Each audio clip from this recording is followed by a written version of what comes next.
Today's lecture will be delivered by Professor Jean-Paul Brodeur, who is the driving force behind the International Center of Comparative Criminology at the Université de Montréal. He's very well qualified to speak to us today because, especially in an event put on by the Nathanson Center, because he's a scholar of wide-ranging interests, his world-renowned work has, over the past 30 years, touched upon all of the areas of interest indicated in the name of the center. Now, Professor Brodeur is one of Canada's most distinguished criminologists. Indeed, many would view him as the most distinguished criminologist. Part of what makes his criminology so interesting is that it is underpinned by a deep acquaintance with philosophy, having completed his PhD in philosophy at the University of Paris. Professor Brodeur has been one of those scholars who truly brings not only a wide-ranging set of interests and interdisciplinarity, but also deep thoughtfulness to what can sometimes be a rather narrow and technical field. And in fact, that Canadian criminology has not, by most accounts, I'd say, been all that narrow, technical, and administrative, is not insignificantly due to the many contributions of Professor Brodeur.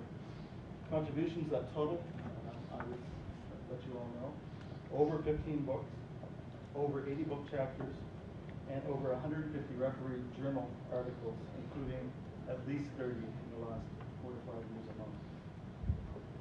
One of his earliest notable contributions to the literature was an article published in 1983. This is a paper entitled High Policing and Low Policing, some remarks on the policing of political dissent. At the time, that essay was important because the sociology of policing had largely forgotten about the importance of political policing, understood as the policing of particular interests, those of the state, and associated social elites. In the study of the maintenance of social order, 25 years ago, the study of policing was largely consumed with what the title referred to as low policing. So there were studies of police patrol activities, the policing of domestic violence, community policing, police community relations, and so on. Now, the study of low policing, of course, matters, and it is and continues to be important. As other examples of his own work attest, take, for example, his 1998 book, How to Recognize Good Policing, concerning, among other things, community policing. But one can't understand the social order without an understanding of political policing or high policing. And this is a point that perhaps is all too apparent now in our times, but in 1983 it was rare. For scholars in criminology and police studies to be thinking about these issues. So Professor Brodeur brought high policing back into the study of policing, which arguably is the front line of law enforcement and the coercive power of the state. And in doing so, he promoted recognition that the institutions that are engaging in high policing very often conflate narrow and particular interests with the general interest. And moreover, he showed that because of the covert nature of most political policing, it was thus not all that democratically visible. Therefore, high policing could be unaccountable policing. Now, needless to say, the vocabulary for talking about high policing is as important today as it was then. Indeed, it will be more important.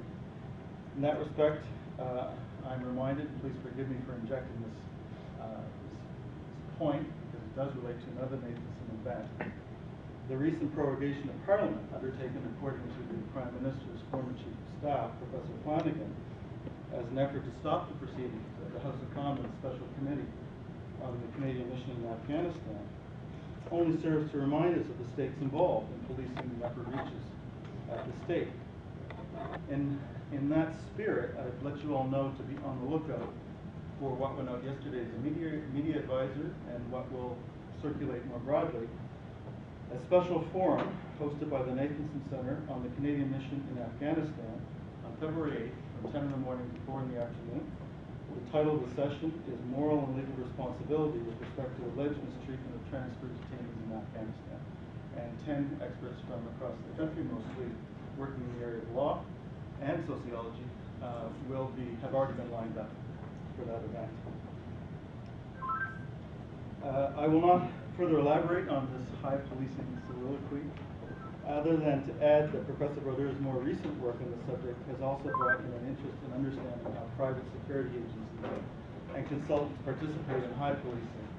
And we should all be aware in the transnationalized world how privatization of security is a very real issue. To an already complex set of issues, Professor Brodeur has brought his philosophical training to bear with considerable panache. It is vital that scholars follow his lead. Now, it's also crucial to know how great a practicing, I use the word wisely, but a practicing criminologist Professor Brodeur is, having since 1978 at least been the leading researcher behind multiple conditions of inquiries. I won't list them all, but I do want to make special mention of a study of his from some years ago entitled Violence and Racial Prejudice in the Context of Peacekeeping, a study prepared for the Commission of Inquiry into the deployment of Canadian forces to Somalia. So right now, we are all very aware of the arrival of troops in Haiti in the aftermath of the horrendous catastrophe that happened there last week and was deepened again by a large aftershock only yesterday.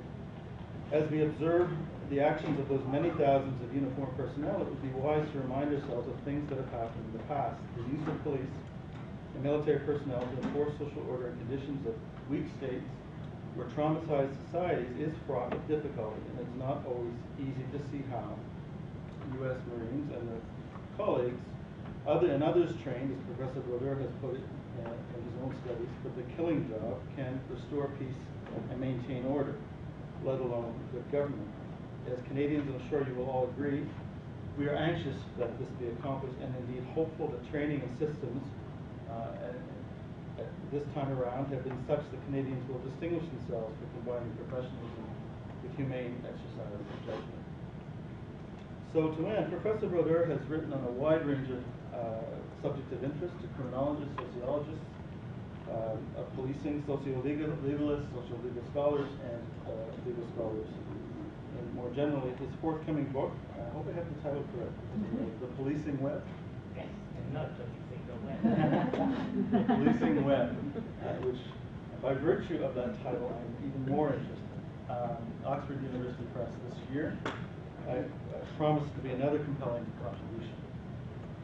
Professor Brodeur has received many honors during his career. He's a Fellow of the Royal Society of Canada and the recipient of the Killam Scholarship, Killam Prize in 2002, and we are honored by his presence before us today. Today he will be speaking about privacy in a time of no privacy, a topic which is of interest to all of us, not only as scholars, but also as citizens who are deeply concerned with matters of civil liberties, privacy, and freedom of expression. Now, I don't know what he will say on the subject, but given everything I've had to say, I'm certain that it will be interesting, compelling, and important. Ladies and gentlemen, I give you Professor Jean-Paul Brodeur.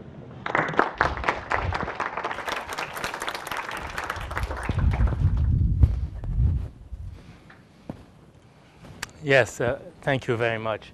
I know that I've been introduced by a friend when he only mentions that I have a degree in philosophy and does not mention that I also have a degree in Sanskrit. You see, when I began my studies, I began by studying Sanskrit because I wanted to read the Upanishads and all of this ancient Indian stuff in the original language. I got a degree. So whenever this is mentioned, it's sort of, there's a shiver in the audience and saying, my God, this guy has a degree in Sanskrit and philosophy, and he's going to talk about the police. What a nightmare. And so, but I also have a degree in criminology. So, okay, I want to thank Daniel Tsai, who is subsidizing these conferences and through his family. And I also want to thank everyone who is connected with inviting me here, Margaret and Jim. So, okay. Without further ado, I will proceed. I have a PowerPoint presentation. I hesitated about this very much, but I do have some, a bit of quantitative material to give to you. And so, I mean, if you don't have it on the screen, and I have quotations, it's kind of difficult to follow. So my presentation is not a secret. I will leave it with Margaret and Jim. So for all of you who are taking notes, take heart, I will leave my presentation. And if you're interested, at least you will have this to begin. OK, without further ado, because there are lots of things to be done, unfortunately. Let's see.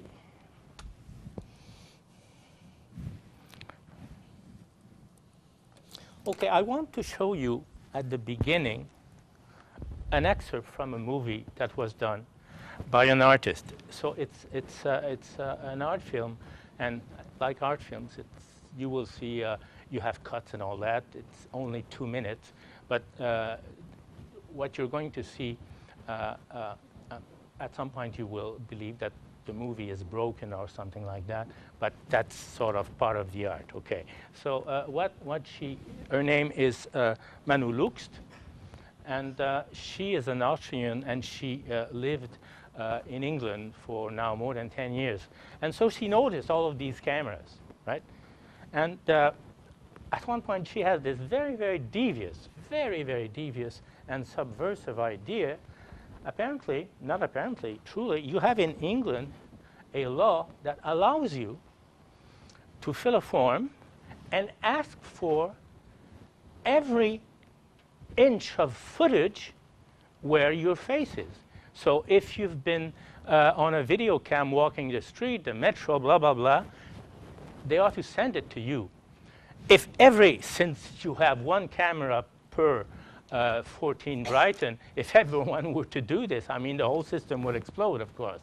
And that's what she did. So she sent a picture of herself, and she said, send me the footage where I appear, OK?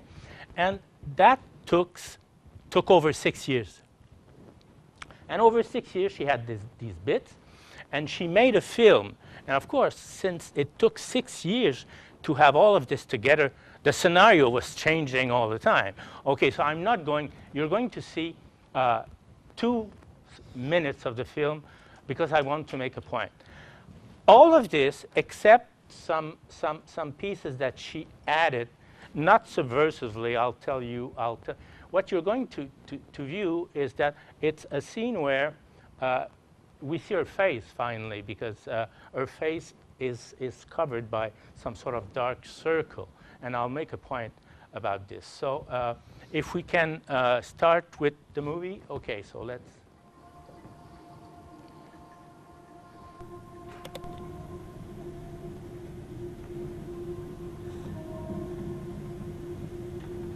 Her.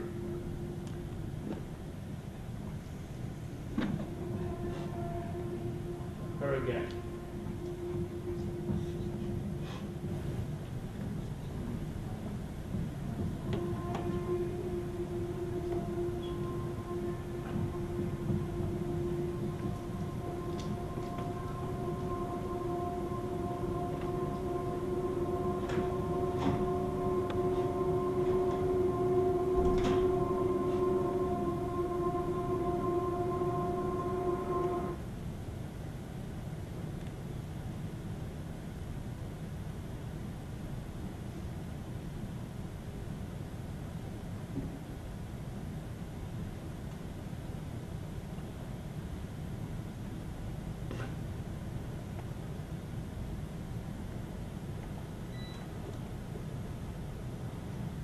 An apparition, a face.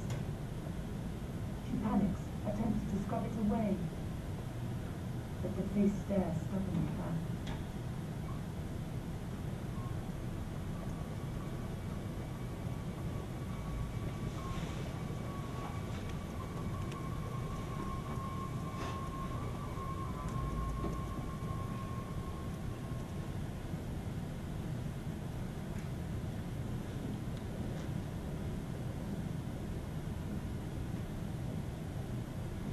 At the woman's desk, a letter awaits.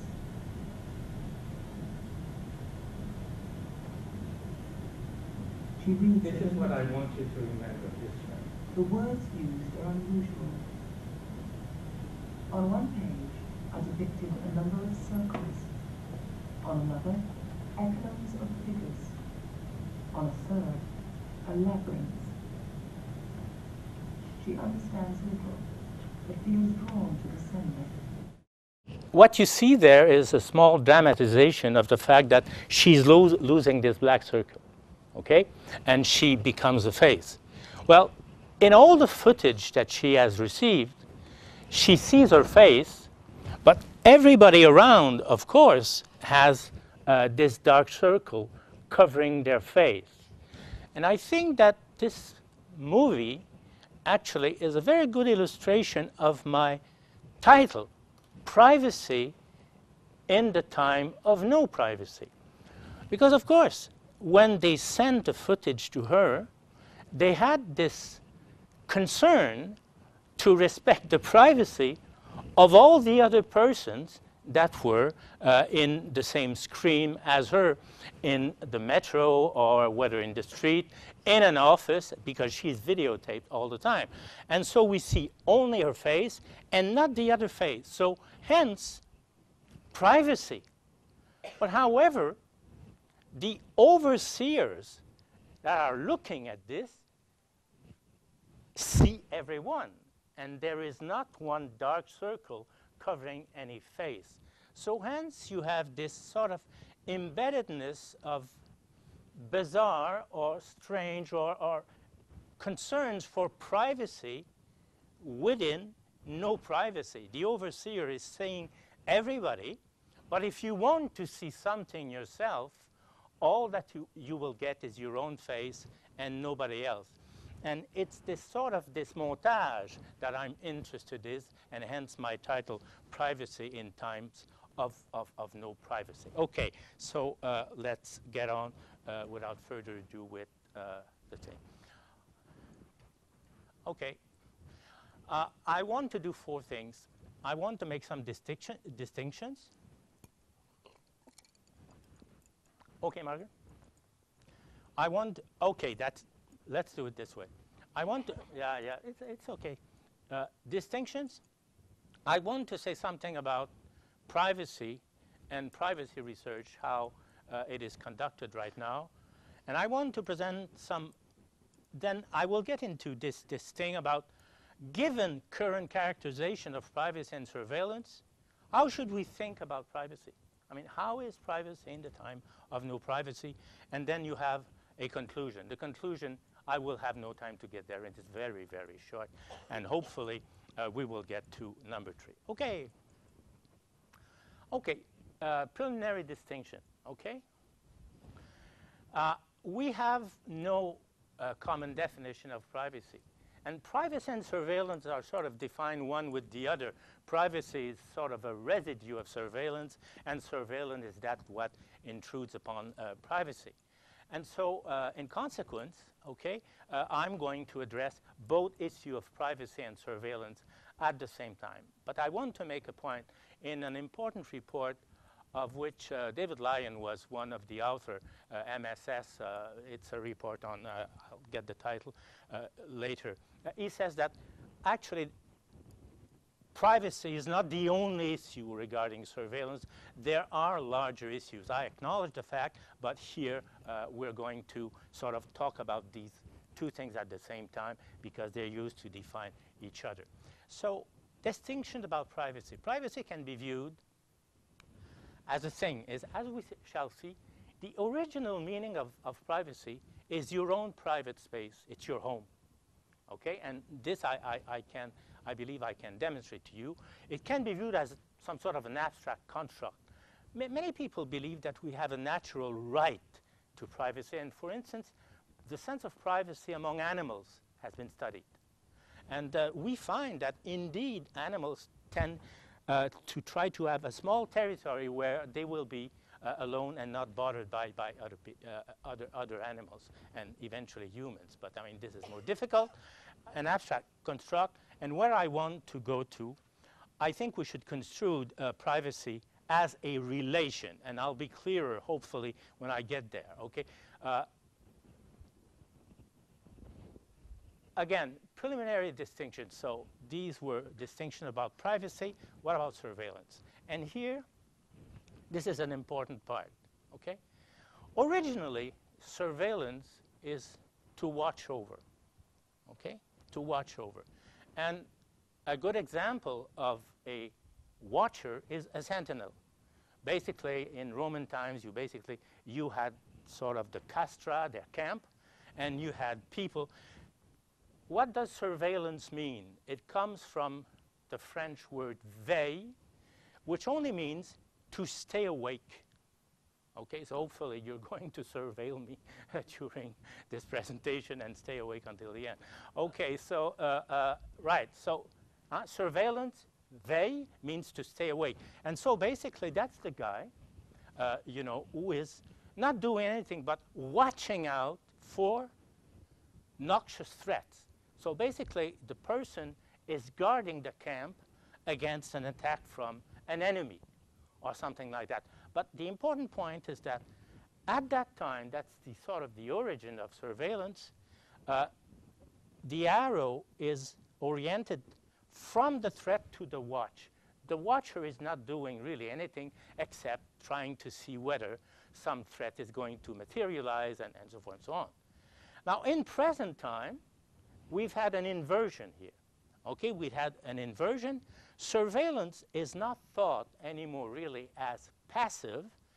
Surveillance is something that is not only active, but is quite noxious. And when we say that we have a surveillance society and that sort of thing, what we're saying is that the state is doing noxious or bad things to us. We don't like to have all of these cameras. We don't like to be infiltrated and so forth and so on. And so we're passing from this proto-conception of surveillance, where surveillance is kind of just watching out in the sense that watching out for your kids, for instance. You're watching out for your kids to see whether, some threat is going to harm them, to another thing where surveillance is the noxious things itself.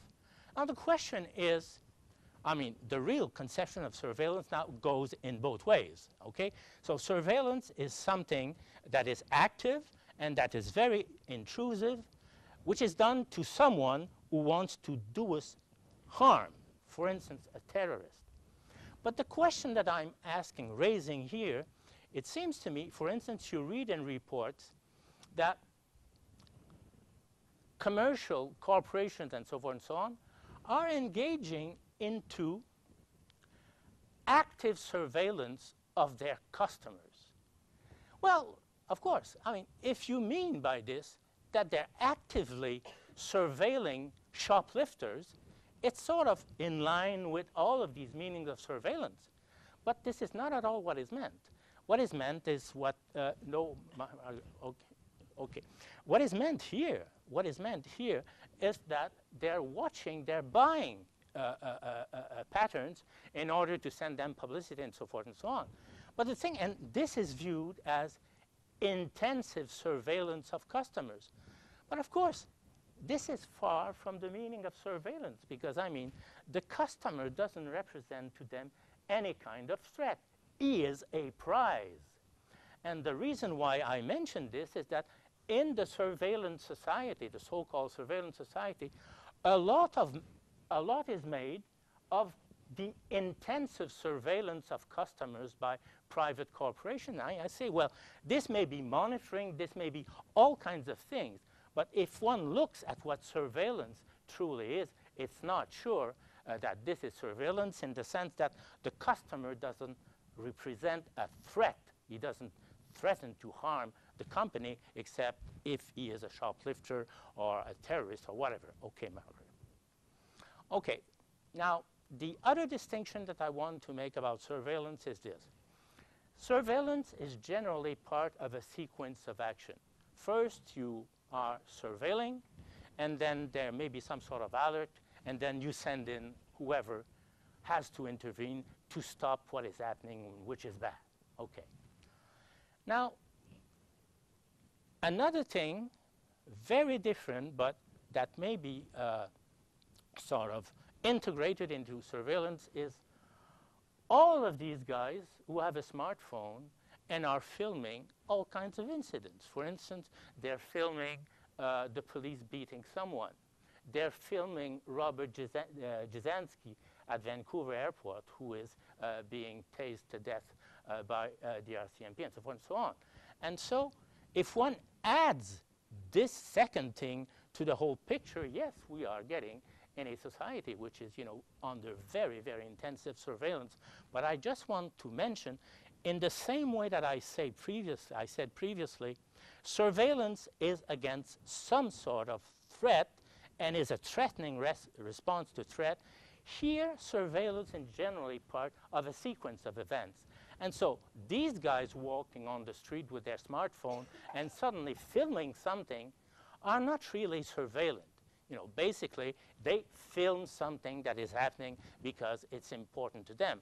You may have some of them who are surveillant, who are doing this deliberately. For instance, a newspaper reporter or a TV reporter. But generally speaking, all of these guys using smartphones are not really surveillance. But if they're put into the whole picture, you get some sort of a total visibility society. And the total visibility society, to me, is more acceptable than the surveillance society. Okay, Mother. Okay, so characterization, I'm going to get. So I think that the research and the way that we conceive, and I'm including myself there, surveillance has 4 features. Extrapolation, it's info-tech-centered, it's unhistorical, and it is objectivist. Objectivist, I'm not sure about this, but if you want to sort of blow me apart, you're just welcome. Okay, extrapolating. That's the report of which David Lyon, Charles Robb, and others were a report on surveillance society. This is the first paragraph. We live in a surveillance society. It is pointless to talk about surveillance society in the future tense. In all the rich countries of the world, everyday life is suffused with surveillance encounters, not merely from dawn to dusk, but 24/7. And this idea is that basically this report was submitted to English authorities in the UK. And yes, in the UK, you do have quite a few numbers of CCTV, something like 4.3 million of them, and growing. And as we shall see, you have all other kinds of things going on in the UK, in the US, in Russia, and so forth. However, can you extrapolate, can you base yourself on what is happening in the UK to say that all rich countries are the same? And, well, this is debatable. Okay. So this is a map of surveillance societies around the world as drawn by Privacy International, a rather serious group. So this is for, I think, 2000. It's not 9. It was 2007. What's interesting? Okay, so the black parts are, what they call endemic surveillance society, right? So you have Russia, you have the United States, you have the UK there, you have Singapore and Malaysia. Okay. Now, Canada in yellow is not doing too bad. It's not doing too well because, right, you have to be in green to be doing well. And so I want to say 2 things. In the previous year, the only blackened society was England. And it is only in this one that you have both the US, Russia. The only one was England. And at that time, Canada was with some other country green. And so what this says is that, these guys who extrapolate may be wrong in the sense that, yeah, well, countries are quite different and Canada is different. But they're right about one thing, is that the trend is towards black. Okay, so I followed these maps over time, and it's not going back to green. It's sort of, going through the shades of yellow, red, and then eventually going to black. Okay. However, the assertion that all rich countries, at the present time is incorrect. And for instance, in Canada, Germany, Belgium, Austria, and to a lesser extent, Greece, less rich. But there's no doubt that Canada, Germany, Belgium, and Austria are rich countries. And they are not really a surveillance society like the UK, Russia, and Singapore. Now let's keep this marker for it.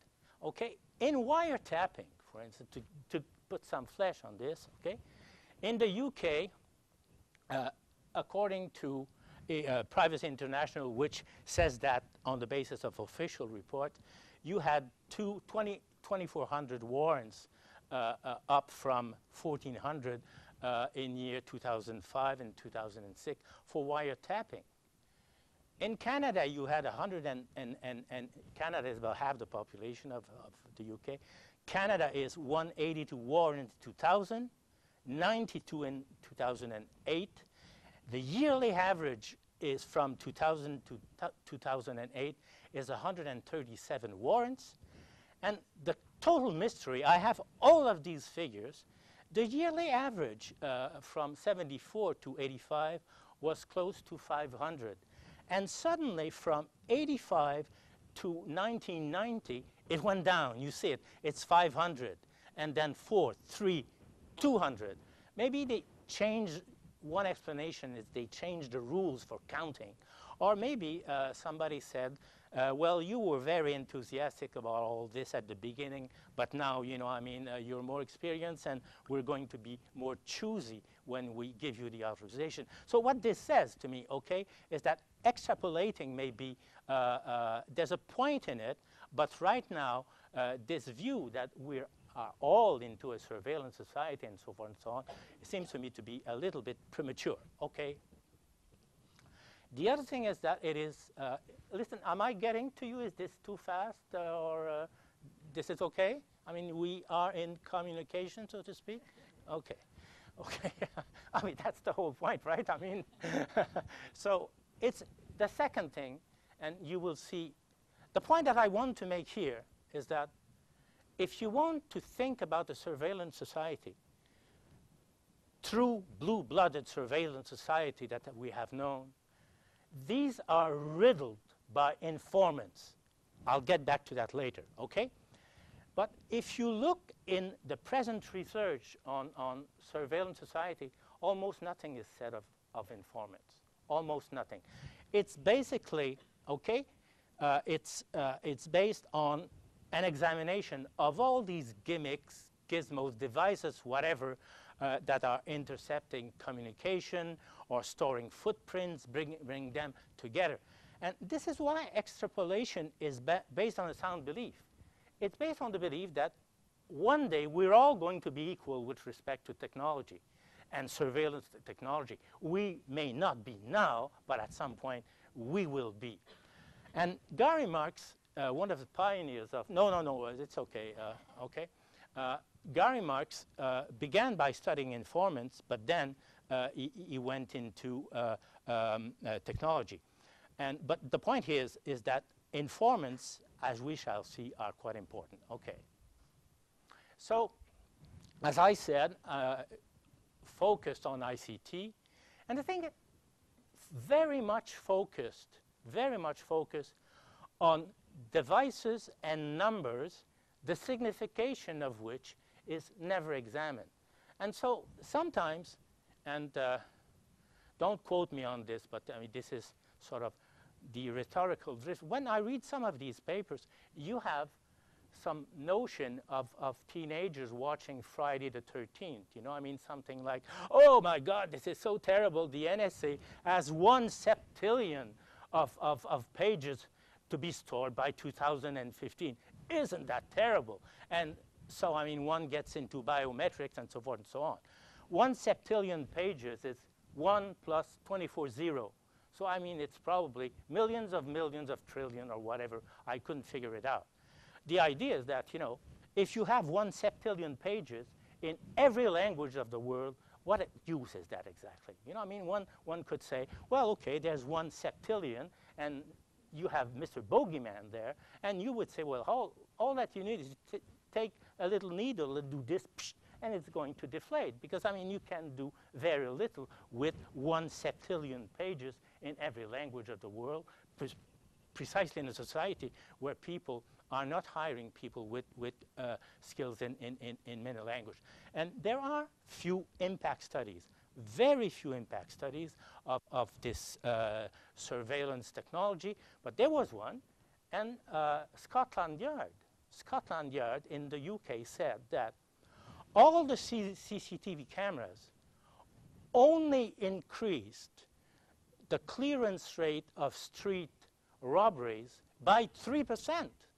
Oh, 3%. That's a tiny increase for having 4.3 million cameras around. So, I mean, of course, we need to have more impact studies. The best impact studies were done with CCTV inside police precinct by Newburn, and he found that, yes, it had an effect, and it did safeguard human rights. Okay. Okay, second thing is that since this is focused, okay, this is focused on technology, and technology is fairly recent, well, then it has little historical perspective. And I will now look very briefly at history, and, well, it's not too bad. I'm going to look at history and hopefully make a couple of points that are instructive for us. Okay, Margaret? Okay, there was a project, okay?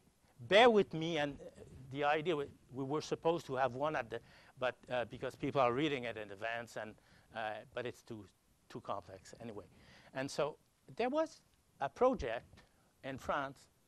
They wanted to study privacy throughout the age, and it says a lot about the difficulty here. So it ended. It started in 85 and it ended in 91 or whatever. You have 5 volumes of about 600 pages. It begins with the Roman up until today. We'll see that we found interesting things in there, very interesting things. And this was published right after, as it was coming out, by Harvard University Press. So we're talking about serious research here. You know, I mean, this is not the kind of literature that you find in airports. But, okay, well, okay. They begin by saying, we want to study privacy. There is no word in French for privacy. We have privauté, but it means intimacy. It doesn't really mean privacy. So instead of, but they said, we want to study privacy, they substituted private life. And it's really interesting because when it was published by Harvard University Press, instead of reinstating privacy, which is their original concept, they kept talking about private life, and which sort of betrays a little bit the original intention, whatever. So private life from the beginning, the Romans, okay. You have 3 things, and you see, the reason why I'm talking about this, it seems to me that they have hit a very solid core of privacy, okay? Very solid core of privacy here. That was forgotten when one is only studying the interception of communication. Okay. First thing it's really interesting is private-public life as a paradigm of sociability. Their point is, in some societies at some point, there is no clear distinction between the private and the public, right? You have a form of sociability where all of this is intermingled. And then you move to another form of sociability where you have this clear-cut distinction between the private and the public. The important point is that they do not put any value on this paradigm of sociability. They say something like, well, at some point the paradigm is blurring between private and public. At another time you have this distinction. But, you know, I mean, both paradigms you can live in, okay? So that's, so I would say, first definition is public-private as a paradigm, neutral, rather neutral, of sociability.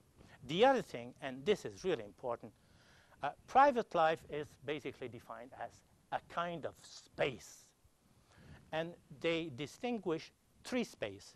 The home, that is the absolute core.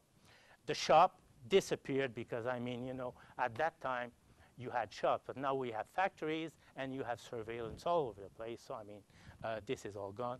And they singled out also the club, okay?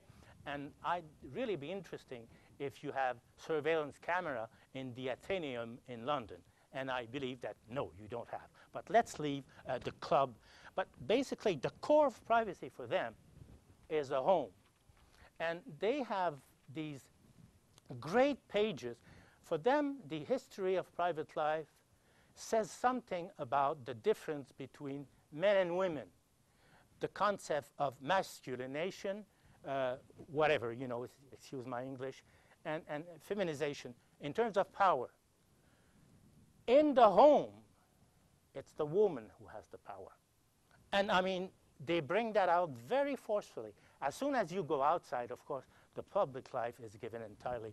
So that's an aside. Okay, and the last thing, which was introduced when Christianity began to be spread in the Western world, is the internal man, internal person, sorry. Okay, so I would say two cores, it's okay, Margaret, two cores here are the home as the fortress of privacy, really the fortress of privacy, and we shall see this, and internal person, which should never be violated. Okay, Margaret. And let's try to see it. Private life as space is not anymore very much. But what is excluded in this history of privacy is what is studied most today is communication and digital footprints. What is in between the spaces? This is what is studied, but not the spaces per se. But what I want to show you is that even so, we are at the core. Take this extensive Gallup poll covering most aspects of privacy in 2005. Ask, allowing police to enter a person's home at any time without a search warrant. 6% in favor, 93 opposed. This, in terms of a poll, is a supermajority in a poll is 1/3, 2/3. This is a super majority. You see what I mean? And what I'm saying that the private home is sort of the core of privacy. This is really reflected like that, and it comes out. Same thing with regard to the internal person. Allowing, we'll see an exception to this, allowing the government to search a list of books people have checked out of the library, 37% in favor, 63 opposed. So we have, again, a supermajority here, whereas we shall see the split is less pronounced in other things. Okay. Now, second point, and I'm going to go fast here. You had true surveillance society.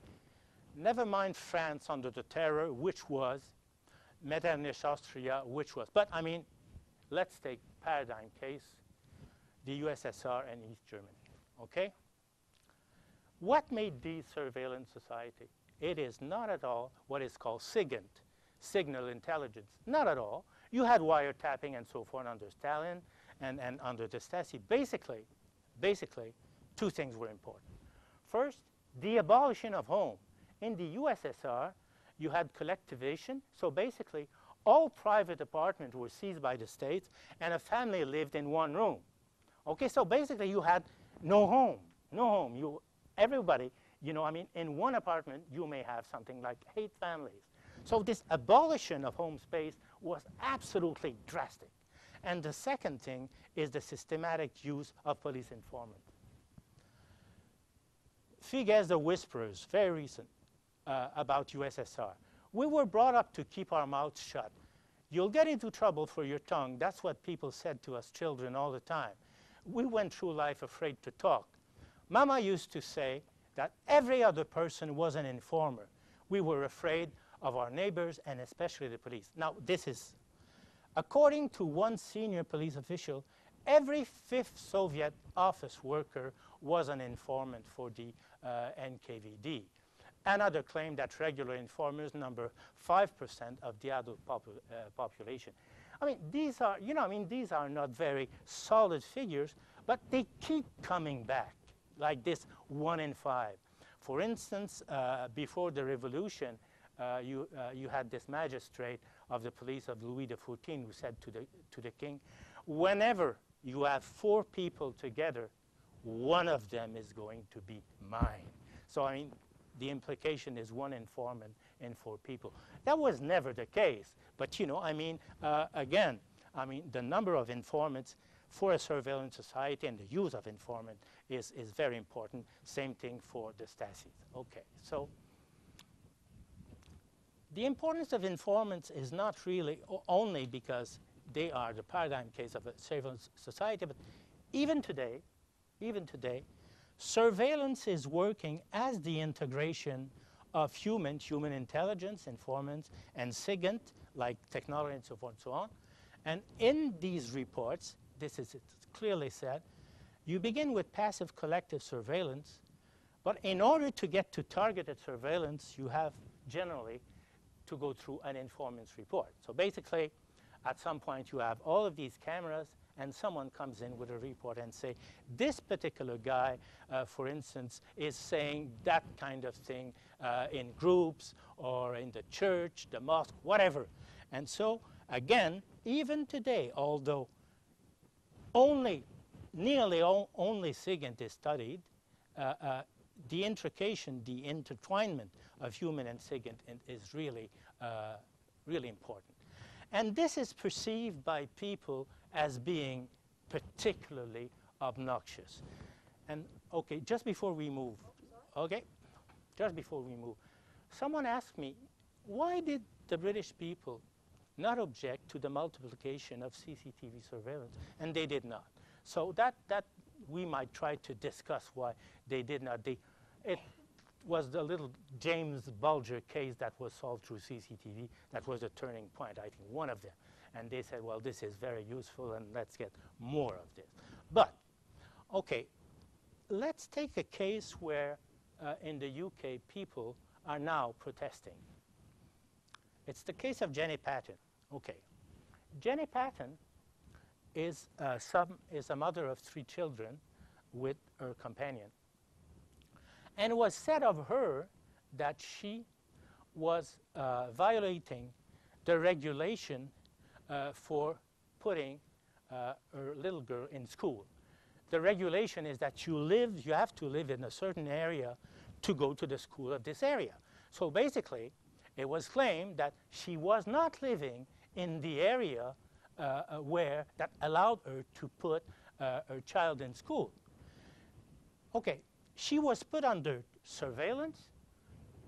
Her telephone record, not her but her telephone records was all seized, and she was followed by a car with 2 persons for 3 weeks, taking notes where she was going, with her children, blah, blah, blah, and all of this. And at some point, she was called in by the local council and said, well, what about this, Mrs. Patton, splash, and all of this? And she answered, well, you have the wrong address. And indeed, it was all a mistake. The initial informant, who was probably a neighbor that didn't like her, had it wrong. And so and so it was proven. She shouldn't have been under surveillance, okay? But the important thing is that all of these things are regulated by RIPA. I mean, RIPA is fascinating reading. I mean, before going to bed, if you 30 seconds and you're absolutely gone, absolutely gone. And it's about as big as this. So, Regulation of Investigative Power Acts, RIPA, passed in the UK in 2000. Listen to this. This is coming out of an official report. Originally, only 9 organizations, police and security service, were allowed to use it. Today, the number has risen to 792, 474 being local councils, right? Local councils. And it's for, what are they doing? These are very minor violations. You're sending your kid to the wrong place, okay. You're walking your dog and you're not picking up his droppings, right? Second kind of thing. There have been cases where you would follow about 3 weeks by someone, you know, and go say, dog droppings, 2 a.m. or whatever, didn't do the right thing, and so forth, and so on, listed, okay? And these statistics are produced. So the forecast here is that it's not the police who are going to sort of get into all this kind of surveillance. Of course, they will do it, but that the citizen, the local councils, are going to do it and to do it ever more. And this is, for Brighton, much more frightening. The police, they can stomach. But I mean, having their local council sort of ordering them to be followed by a car and private investigators, because that's what we're talking about. I mean, this is something which is way too much for them. Okay, so let's, I'll go. What I mean by objectivist perspective here is that, one, there are a few impact studies, but research is generally conducted without regard much for public opinion. And so you have in academia this feeling that all of this is really terrible and, oh my God, we should, and without true exploration of, are the people, do they agree with that kind of thing? Do they want more? For instance, any poll that has been made in several countries, but one in France, about the use of torture has something like 75% yes, believe that in extreme cases, ticking bomb example and so forth, you can use torture, and only 25 believe that. Well, to give you an example, this is research from the Pew Research Institute. The Pew Research Institute is a very serious outfit. And so they produce 5 scenarios, and one of them for 2020. One of them was transparency builds a better world at the expense of privacy. And the question is longer, but what we're talking about here is surveillance technology. 46% agree with that. It builds a better world, and 49 disagree. So what we're talking here is a split, okay? I don't want to go into what's the meaning of this, but what I want to say is that when one talks about surveillance societies and so forth and so on, this is the kind of thing that one should notice and say something about. And in contradiction, the question is basically, do you think that technology is uncontrolled and it'll be too late at some point to stop it? And in contradiction with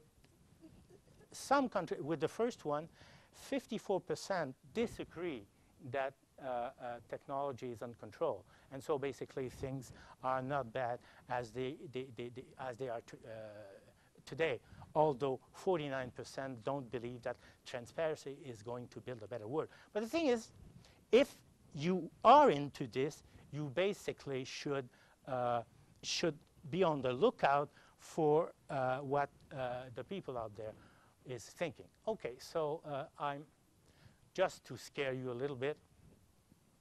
The same institute, Republicans Independent, random searches of people, 41 agree. Interception of private communication, 35% agree. Searching library record, 46% agree. Imprisoning terrorist suspect without trial, 30% agree. So I mean, again, that's another thing. You ought to look at public opinion making a difference between groups. The reason why you should make a difference is that some of these groups are in power at some point. They are elected, right? And it's not because they're elected that they think differently. Okay, so. Okay, now consequences and alternative features. This we'll do very quickly. The first thing, what I'm trying to answer is my question. What is privacy in a time of no privacy? Well, one possible answer would be that we are moving from one form of sociability where private and public were totally distinct, to another form of sociability where they're going to be blurred. And the question to raise is that what sort of value do we put in there? Do we think that both forms of sociability are interesting, or do we think that one is actually noxious? I'll give you something for this. Next one, please. Okay, for forms of sociability, this guy to CNN. We're living at a time when attention is a new currency. Those who insert themselves into as many channels as possible look set to capture the most value. They'll be the richest, the most successful, the most connected, capable, and influential among us. We're all publisher now, and the more we publish, the more valuable connection will make. This is entitled Privacy is Dead and the Social Media Have the Smoking Gun. But this guy is into a new paradigm of sociability, right? And he finds it quite interesting. Okay, first thing, I'm nearly, so first thing, what is the meaning of privacy in times of no privacy? Well, it may be just a change of sociability, and this change may be relatively neutral. Second thing, okay, this is our situation. I call this, so how should we qualify privacy in the time of no privacy? I call it probational privacy. Basically, the capacity to know almost everything about us is there, okay, potentially. It is really there. And if you decide that you're going to collect everything that is on a given person, you will have almost everything. And so I think that's, okay, what is the name of privacy in times of no privacy? It's probational privacy. We're all on probation. And until one sees a reason and circumstances to cancel our probation and put us back in the jail of total visibility, when we are still on probation. So the thing is, under what circumstances is probation going to be canceled, and what regulation will govern this process? Okay. Important to me, and the point that I want to make here is the following. One of a serious advance that was made in the field of the study of security, security means I am not worried. Okay, the security, SE means not, and curity, it's curas, it's you're worried or not.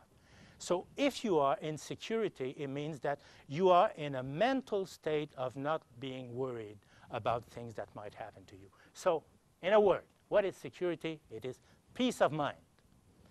And of course, people have not belabored things, but they have decided and they have found that there is a split between feelings of security and the true possibility that you will be armed, you will be the object of an aggression. And for instance, people have found that sometimes crime is rising and feelings of security are also rising. And you have times where crime is decreasing and the press has nothing else to, has less crime, so it sort of gives a very high profile to single cases. So you have also this situation, crime is coming down and feelings of insecurity are going up. My point here is that I'm suggesting that we should split privacy studies in the same way. And we should split on the one hand, we should look on the one hand about feelings of privacy, okay, and people do have these feelings, they're pretty strong, and if they weren't out there, you wouldn't have the privacy commissioner and so forth and so on. So you do have strong feelings of privacy, but of course, there is also the objective world. And in the objective world, potentially, privacy may be gone.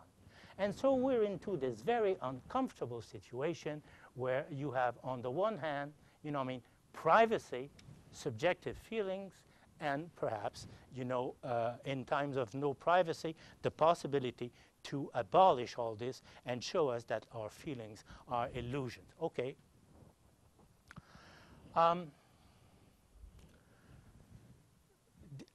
This is the point before the last, just to tell you that. Okay, God. The question that I ask myself is the following one. Number one, I said to myself, all surveillance is not necessarily a violation of privacy. And the case that I had here is that suppose that you're in the public space and you have all these cameras around you. To what sort of privacy are you entitled? One would say, well, you're in public space. It's like you're going to the home of a friend and he has 50 cameras. It's his home. If you don't like it, don't go there. But, you know, don't start saying, well, all of you cameras, you know, I mean, I can't stand it. It's okay, you can't stand it, just, you know, I mean, disappear. And so my question was, why is it, and people are right, to feel that unease when you're into a public space which is riddled by camera? You don't say something like, well, I'm in a public space, and, you know, I mean, I shouldn't expect any privacy, and so forth. So, I mean, just, you know, I mean, shoot me, go, you know, with a camera, of course. And what I'm saying here, this is my hypothesis, is that what people are reacting to is the loss of their innocence. This is what they're reacting to. Even if you are in public space, all of these cameras are telling you, you are a suspect. You are considered as someone who has lost this presumption. There's a presumption of guilt. And this is basically why we have all of this stuff out there in the public space. And what's disquieting about this is, I will just mention this, subjectively, sometimes the surveillance makes the crime. Police know this. We believe that we are innocent, right? Well, any of you, if you're put in a room and you have a good interrogator saying, well, you have committed this crime, and he is very skillful, what will happen to you is that you will ask yourself a question like, well, you know, maybe I did it. I was sleepwalking. I had too much alcohol. I took, you know, I was on a bad trip. But you keep searching your mind, and you've done nothing. But if someone tells you very decidedly, you have done it, you're cooked. And we have these phenomena, of course, of people who plead guilty to things that they haven't committed. So I'm saying, in this sort of state where, you know, you have fear and all this, there really is a loss of innocence in this society. So, I mean, what's privacy in a state of no privacy? It is the loss of innocence. I mean, this is what it is. Last thing. Okay. A predicate is just a normal adjective. Blue, human, healthy, whatever. And a relation, mother of, a relation needs to be completed. You cannot say Montreal is to the north of and stop there. People will say, well, to the north of what, right? This is the different, you can say Montreal is blue. People would find this awkward, but you know, this is a good sentence in English. But it's not a good sentence in English to say Montreal is to the north of, right? You have to specify. Okay, please, Margaret. You see, what I think is that we should try to construe privacy as a relation. And my idea here is that everyone surrenders a part of its privacy. I mean, you know, we have a doctor, we have an accountant, we have the IRS and all that. You can draw a chart. And my idea here is what is public? Public can be construed as a relation like being open to. And private can be construed as a relation like not open to. This club is not open. You have to complete it and say, to whom is it not open?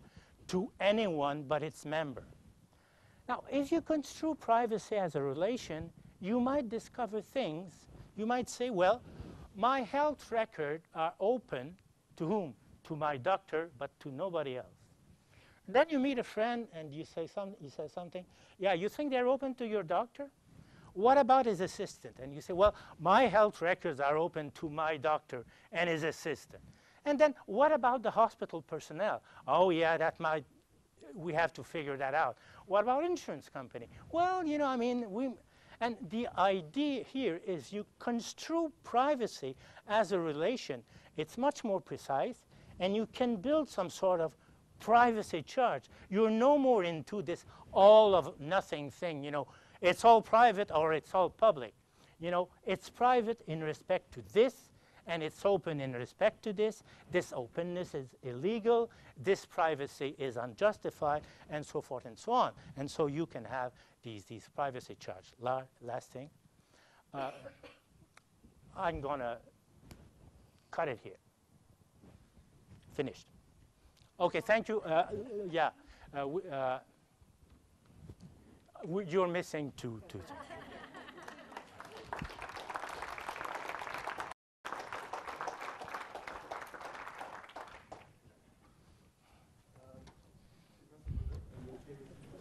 Oh, yeah, sure.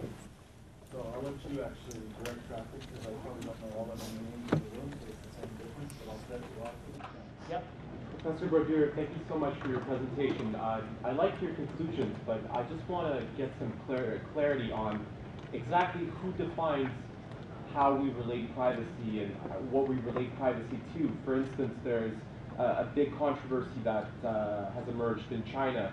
Google is actually taking a pretty solid stance on an invasion of privacy for their members. Yeah. Who is defining their privacy? Is it Google the company? Is it the People's Republic of China? Is it members of the security services? Okay. You see, what I'm trying to suggest is you have two ways to answer this question. One way would to look at privacy as a thing, as what I call a predicate, an adjective, and have this very abstract kind of thing, which is, yes, is Google stealing privacy of people in China, and so forth and so on. If you construe privacy as a relationship, which is, okay, Google makes things open to whom, and who is being threatened by this, right? Well, you may say, well, Google is making things open to a certain class of citizens in China who can use Google. However, this access is perhaps threatening the government. And you see, this kind of thing sort of leads you to a more precise positioning of your own question and possibly better answers. You see what I mean? What I'm trying to say is that all privacy now is contextual. And so one has to figure out the multiplicity of relation in one context in order to have a better answer. So I cannot answer your question whether is Google,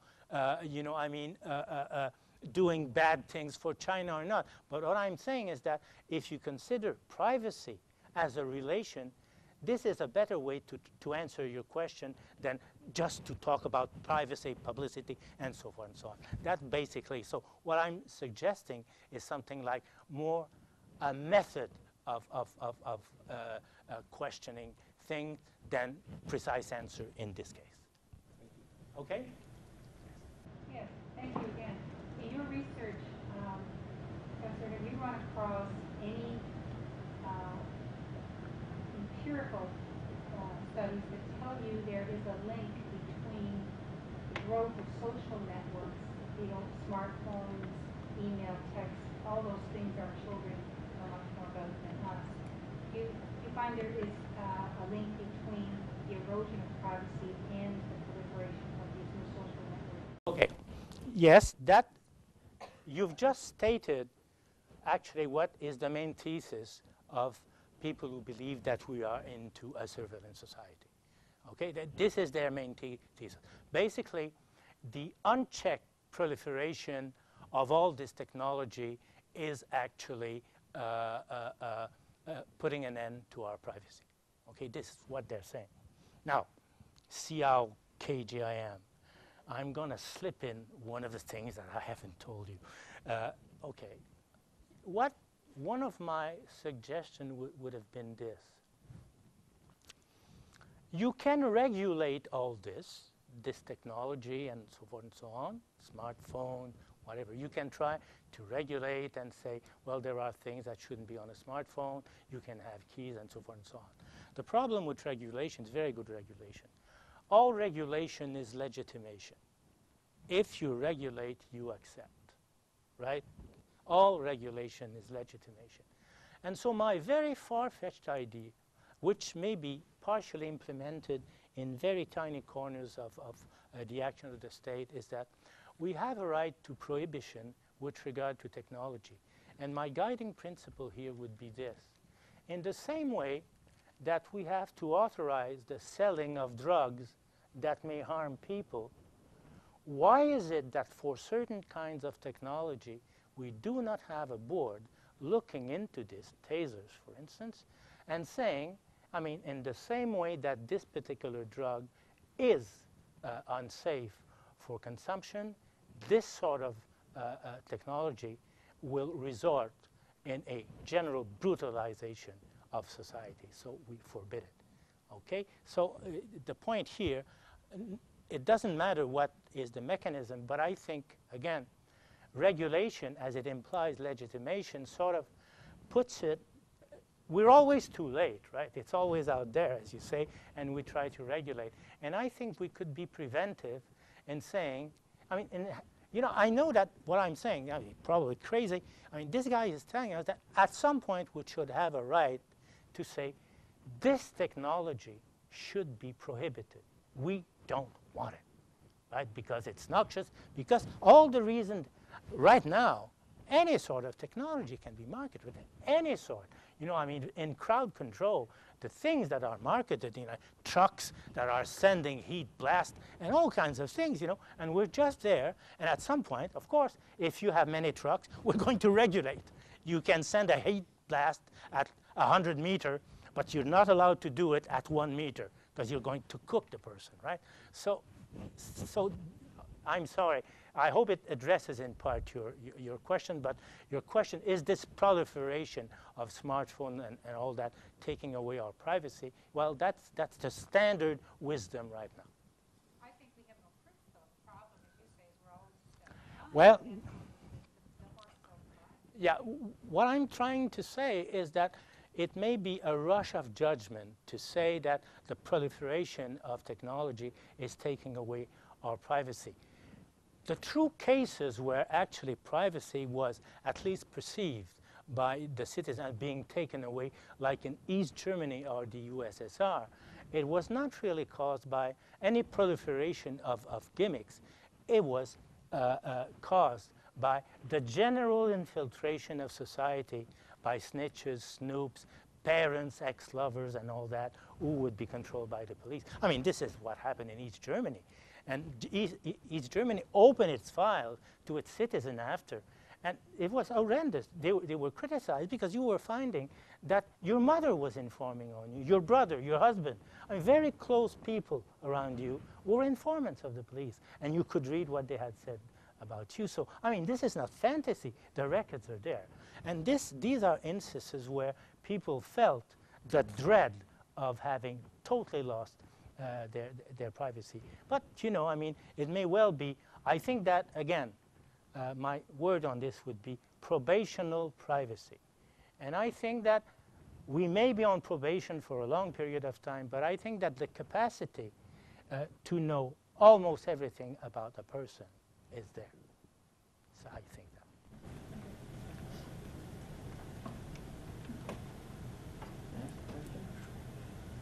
You used two examples in your talk. One was the example of customer surveillance, where corporations are looking at our buying patterns and predicting what we want to buy next. And the other example was the health clinic and the doctor's access to our records. And you used that one to illustrate privacy. But my question is about suspicion, because you introduced the notion of probational privacy. We're all on probation when it comes to privacy until we give a reason to be suspicious about. My question, I suppose, is don't we live in a time of universal suspicion where we're all already presumed to be suspicious and worthy of some form of surveillance? It's just that the system is suffering from information overload and can't technically orchestrate that. Right. I agree. I will only make a distinction. Okay? I think in what you say, you involve two things. Suspicion and actual guilt. So what I'm saying when I say we're all on probation, we are all suspects. However, to move from being a suspect to really have the book thrown at us, which is, you know, we've been following this guy, he's suspect, and we have him on tape, we have him on this, but now we're going to try to know everything about him. You know, everything. For instance, his sex life. I mean, is that a pervert? For this, I think you have to move from being a suspect to being, I would say, an accused or a pre-accused. And when this is done, the amount of invasion of your privacy is much greater. You say, and so during the revolution in France, they had these two terms for these, just being a suspect and being, let me take a much better example than this, because this is a clear. According in the French legal system,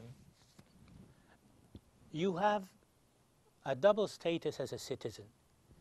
You may be a suspect, in which case, you know, I mean, the people are trying to know things about you and so forth and so on.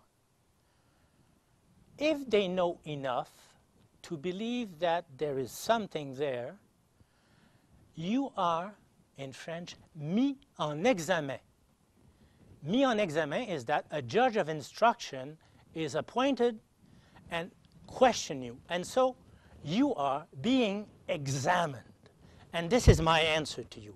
I think we should make a difference between being suspected of and being under examination, because you have moved from suspicion to cause to be under examination. That would be my answer. If I could follow. Yeah, I hope you didn't, you know, I mean, it's tripping me, right? Come on. Not so long ago, I was in Britain, and my friend Bill Dixon, professor of criminology at Kiel, was telling me a story of his young teenage son who skipped school one afternoon and was having a great time with his friends until it started to rain. And they took refuge in a shop which had been left abandoned. Nobody was using it. And they spent most of their time just hanging out in this empty building. As the rain stopped, they discovered a can of red paint, and they decided to spill the paint all around the room. This was where they made their mistake, because the owner of the abandoned shop decided that they were guilty of breaking and entering and vandalism, and that was enough for the police to arrest the boy and take a DNA sample, which will now be on file with the UK police forever. So he's a natural-born suspect, and then for something as trivial as youthful hijinks will remain under examination for the rest of his life.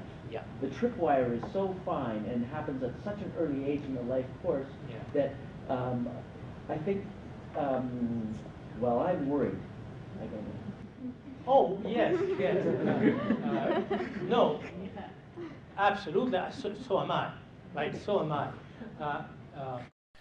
Yeah, and, well, this thing of putting anyone who's been arrested in a DNA bank, you know, I mean, is a very threatening kind of thing. The question that I would, the sort of question that I would raise about this is that lots of question of impact, question of usefulness, and for instance, when I did my study of criminal investigation, I tried to find the number of cases. I had a data bank going to 2002 of 157 homicides. How many were solved using DNA? Not one. Not one, right? And so one should look at this. But the other thing, which I believe is, again, this seems to me an important step in the wrong direction. It's this, David Lyon and his colleagues called a function creep. I think DNA banks had a lot to do with sexual aggression at the beginning. And eventually, you had some sort of function creep where anyone who's doing anything is going to be there. I am not sure, however, that it will remain like that. Like you may have at some point some sort of regulation saying that they might discover this by finding that at some point half the British population is in the bank, right? And if you get into the total saturation point, which you can calculate mathematically, you know, well, 60 million people are going to be in the bank. So back to square one, we have to find another way to fingerprint genetically the bad guys. Right. But, you know, I mean, I totally agree with you that indeed, this is a worrying concern. But one last thing, you know, one of the great scandals of criminal justice is that the one who decides what charges are going to be filed are generally the police. And the abuse of their position at some time. I have a similar story where the son of a friend of mine at the school was arrested by the police, and when he got into the precinct, he was a bit nervous and started to swear, and you know, and he was charged with attempted murder.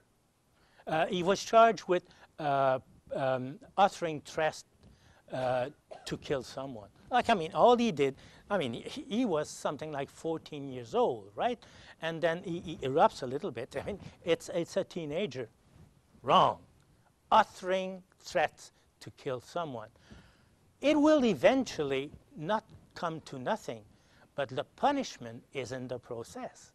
And so the father of this guy is going to say, okay, I mean, you're not going to be prosecuted, and I've arranged everything. But next time you go into a precinct, if you do this again, you're out. You're going to take care of yourself. You see what I mean? And this is this thing about, it's the process that is a punishment, and you can do terrible things that don't stand on 4 legs. But eventually, just getting rid of this accusation is so heavy that, you know, at some point, you will say, yes, Mr. Policeman, I have understood everything that you wanted to tell me. Okay, finished. Right. Go ahead. Okay. Again, thank you. This is really thought-provoking talk and a whole bunch of things sort of working around in my head. But one of them is, first of all, as someone who's done some history, I really appreciate what you have to say about the ahistorical nature of much of the studies, and I agree. And there's actually another study that you may be interested in if you're following through on this. It's British historians Davidoff and Hall, a book called Family Fortunes. Okay. And it's about the construction of in British middle-class families and the very construction of the notion of privacy, right, okay. and the domestic realm, and you know, and contemporary notions of masculinity and femininity. But one of the things that they argue, and one of the things I want to ask you about, is they, and you mentioned this, it's very much notions of privacy linked very much to class, to gender, right? And then jumping forward to your presentation, we were talking about analogies between thinking about privacy in much the same ways we've talked about security as a state of mind and perceptions. This also is something very much been taken on by, for example, feminist criminologists as being something very much gendered, very much, and also a form of self-regulation, right? Something about producing ourselves as middle-class citizens or as gendered citizens. So I want to ask you then how this links into these conversations we're having, even some of the points that have been raised in the discussion around suspicion, being under suspicion, being under investigation. These also seem to me to be very much questions around class, around gender, and around race. These are not, we're not all equally under suspicion, right? Some of us are under suspicion, some of us are under investigation, and that's very, that's not evenly distributed. Yeah. And I think that thinking that through in sort of your conclusions around privacy as a relation offers some kind of ways to tangle a lot of these out. And I'm just wondering if you've thought that through, if you have if you want to speak about the ways in which these, these aren't universal states. Yeah. Two things popped into my mind as I was listening to you. So the first one would be this. I would rather use the word divisibility, or if my English were better, the visibilization society, the society which renders everything visible, conspicuous and all that, than the surveillance society. And so if I would say this, I would ask myself, gender question about who is most visible in the street. To give you an example, sex workers are very, very visible, right? And so I would try to ask myself the consequences of this visibility in the sort of society that I have in mind. I mean, this is the first example that came to me, but you may have other kinds of example.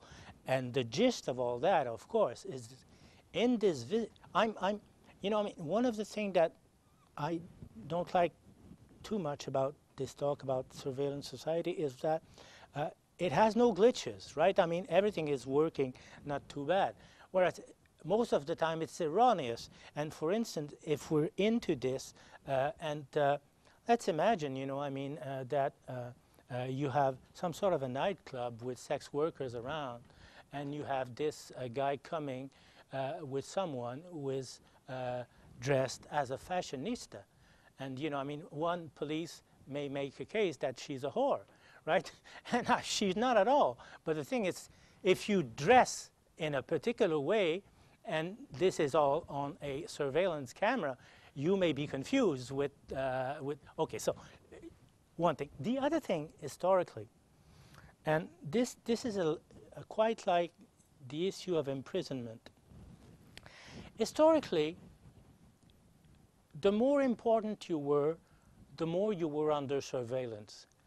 And so women have become historical subject late in the 19th century. And the general thing is that unless they were royalty, unless they were, and even in this case, they were not significant enough to be under any kind of surveillance. Exactly like the poorest people. And so who were under surveillance? Basically, it was the kind of people that might stage a coup d'etat. And so just to give you an example, that's really funny, this thing. You had chiefs of, the chief of police in Paris is called the prefect of police, right? Being some sort of a celebrity, someone who is known, notorious, well-known lawyer, politician, whatever he was, of course, under surveillance. And the right of sort of intronization of a new chief of police is that they gave him his file, right? So he would come in and they would give him his file and they would say, this is what we have on you. And one of them wrote a book on this. And he said very vigorously, but half of it is false. He may be under suspicion of trying to protect himself, but he proved like he was supposed to be at that point. No, I was outside the country. I was supposed to live there, never have lived there. Here is the list of my addresses. And he was reading his file, and he was finding, I mean, all kinds of factual mistake. He wasn't saying that, I'm not someone who has this bad quality. He didn't dispute this, but he disputes factual thing. And so you see my point here. If I would look to this, you see, this is bringing it together in a nice way. If you believe as I think,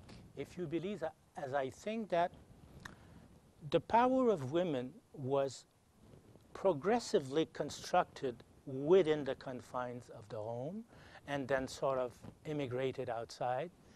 If you add to this that the home is the core of privacy, you end up very simply through this syllogistic logic saying that, Well, I mean, it took quite a while for women to come under surveillance. They had to move outside of their house, right? And so, again, my point is we don't think about this.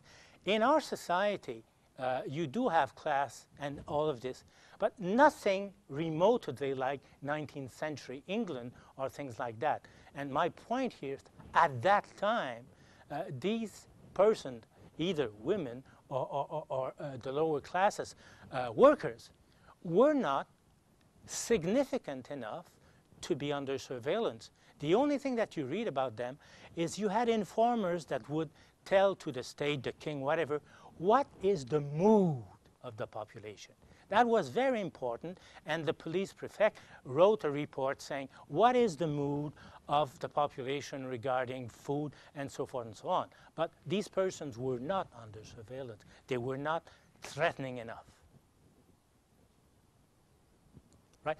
Listen, the short thing for this prescription is this. The more you are a threat, the more you are going to be under surveillance, right? And so if I were to ask myself, when did women or these particular women become a threat? And then you might have an answer of how they're going to lose their privacy and be under surveillance, right? Thank you. Actually, it's a great point to end off on, because that's where my question picks up. I'm thinking about the way we're actually categorizing suspicion in the contemporary context, and we're rolling the threshold for what actually means actionable. You know, what it actually categorizes actionable suspicion. So, you know, what makes you suspicious, and then there's that point you were talking about where there's that further intensification around some kind of an allegation of guilt, or someone trips that threshold. But increasingly, actually, being suspicious is becoming good enough. And I'm wondering if you could comment on that in relation to broader relations of privacy. In other words, in a society where simply being deemed suspicious, and this is one of these kind of things that you can really not mount a defense against, right? Because it's a very categorical distinction. It's about the future, what you might do.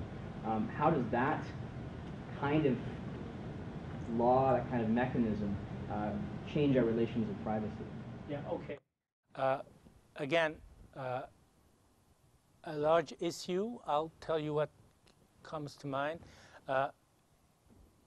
And here I think in his report, in the report which is partly authored, David Lyon is absolutely on the right track. One of the consequences of surveillance is social sorting, as he says, right? And so the short answer to your question, it may be possible that, because I like your word, you speak a much better English than mine, but you know, you're a natural speaker of English, so what can I say, is actionable suspicion, right? This is the right word. And so I would say something like, you move from suspicion to actionable suspicion, I mean, being mis en examen, for instance, in being part of an ethnic community. I mean, this is some sort of a decisive move, right? And so a preacher who would be incendiary in his own church would not move from being a suspect to someone who is mis en examen. But if you are an imam, well, that's quite another story, right? And so that's one of the ways that one could look at this. There are other ways, but certainly there is this. The general point that I wanted to make, I mean, this relates to policing in general. If you look at the history of policing, when I met with Egon Bittner, I got to interview him in 1997. He defined policing as the surveillance of strangers and people who did not know themselves in order to produce harmony. The point that I want to make, if you read many sociologies of the police, what was the task of the police from 1870 to 1955? It was to break the back of immigrants. I mean, I'm nearly quoting Egon Bittner, right? Nearly quoting.